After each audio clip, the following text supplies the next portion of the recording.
बादशाह अकबर एक सुबह उठते ही अपनी दाढ़ी खुजलाते हुए बोले, अरे कोई है?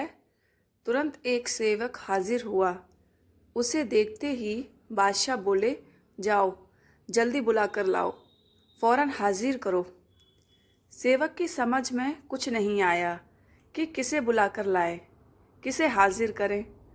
बादशाह से पलटकर सवाल करने की तो उसकी हिम्मत ही नहीं थी। उस सेवक ने यह बात दूसरे सेवक को बताई, दूसरे ने तीसरे को और तीसरे ने चौथे को।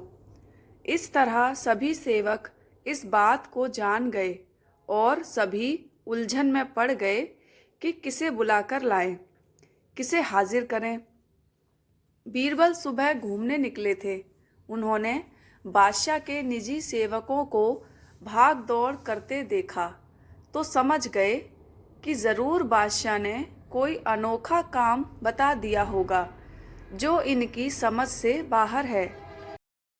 उन्होंने एक सेवक को बुलाकर पूछा, क्या बात है? यह भाग दौड़ किस लिए हो रही है?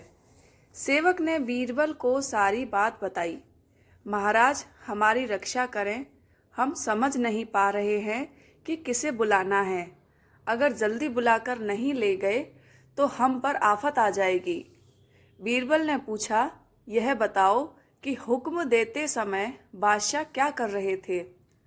बादशाह के निजी सेवक जिसे हुक्म मिला था उसे बीरबल के सामने हाजिर किया तो उसने बताया, जिस समय मुझे तलब किया गया उस समय तो बिस्तर पर बैठे अपनी दाढ़ी खुजला रहे थे।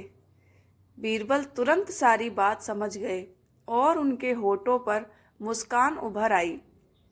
फिर उन्होंने उस सेवक से कहा, तुम हजाम को लेके जाओ। सेवक हजाम को बुला लाया और उसे बादशाह के सामने हाजिर कर दिया।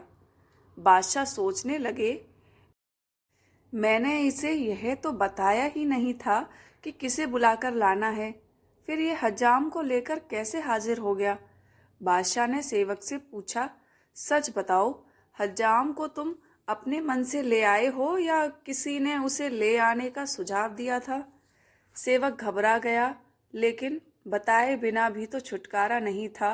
बोला, बीरबल ने सुझाव दिया था, जहाँपना।